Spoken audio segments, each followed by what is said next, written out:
Olá? Quem é que nunca sentiu que está a dar o máximo de si, mas que os resultados simplesmente não aparecem?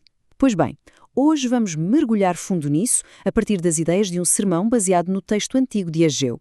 Vamos falar sobre temas que nos tocam a todos: esforço, frustração e, mais importante, como é que se corrige o rumo quando a gente se sente um pouco à deriva. Vamos lá.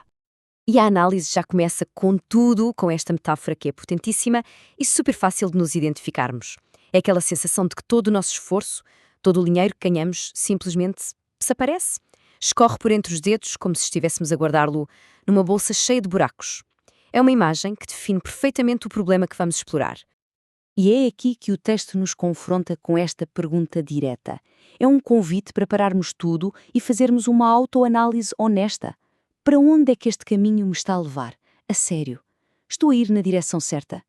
É este o ponto de partida para tudo o que vamos ver a seguir? Ok, vamos então aprofundar um pouco mais o problema. O que é que significa, na prática, sentir que todo o nosso trabalho duro não dá em nada? Os sintomas são estes, e são muito claros. É um ciclo vicioso, muito esforço, seguido de muita decepção.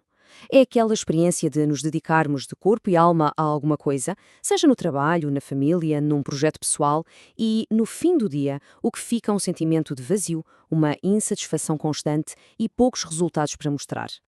Certo. Então qual é a raiz deste problema todo? O diagnóstico que o sermão apresenta talvez não seja o mais óbvio, mas é muito revelador. E esta distinção é fundamental. O problema não era um erro grave, uma falha moral óbvia. Não, era algo bem mais subtil. Era um desalinhamento de prioridades. As pessoas continuavam ocupadas, a trabalhar que nem umas loucas, mas tinham perdido o foco do seu centro, do seu propósito maior. E esta comparação ilustra o ponto central de uma forma brilhante. A maior parte das vezes, quando nos sentimos exaustos, a primeira coisa que pensamos é: estou a trabalhar demais. Mas o que o sermão argumenta é que o cansaço mais profundo não vem do excesso de trabalho, mas sim de gastar a nossa energia nas coisas erradas. Esta citação resume perfeitamente a ideia de desalinhamento. Repare, não se trata de um abandono divino, mas sim de uma perda de foco por parte das pessoas. A vida continuou, a rotina manteve-se, mas aquele elemento central que dava sentido a tudo, bom, esse ficou para trás. Então, se o diagnóstico é o desalinhamento, qual é a cura?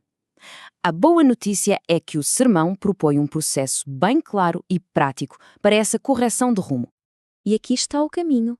É um processo de 3 etapas, simples de entender, mas muito profundo. Primeiro, parar, sair do piloto automático. Segundo, analisar, olhar com sinceridade para o caminho e perguntar onde é que eu estou. E terceiro, mudar de direção, tomar uma decisão consciente de reajustar o foco para o que realmente importa.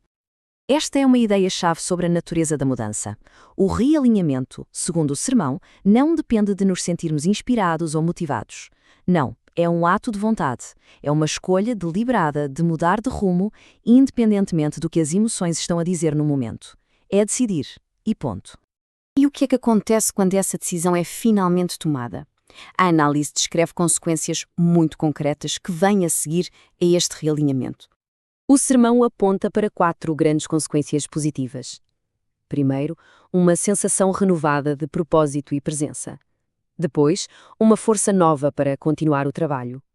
Há também a promessa de que o futuro pode ser ainda melhor que o passado. E, por fim, a restauração de um fluxo positivo de resultados e bem-estar. E atenção, porque a ordem aqui é tudo. A análise deixa bem claro, não podemos ficar à espera que as coisas melhorem para depois mudarmos. A mudança de direção, a decisão de nos realinharmos, tem de vir primeiro. Os resultados positivos são a consequência disso, e não a condição para que aconteça.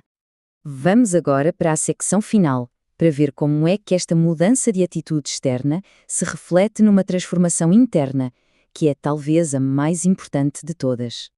Este contraste aqui é brutal. De um lado, o fardo, aquele trabalho que nos suga a energia, que é pesado, feito por pura obrigação.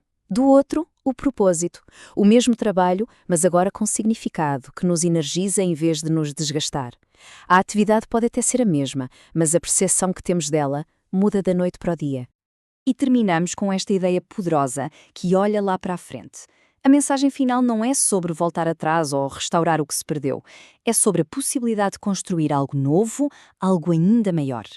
A correção de rumo não serve apenas para consertar um erro, mas para abrir a porta a um potencial que ainda nem foi realizado. E fica a pergunta para reflexão: que bolsa furada na vida de alguém poderia ser remendada por uma simples, mas decisiva mudança de direção?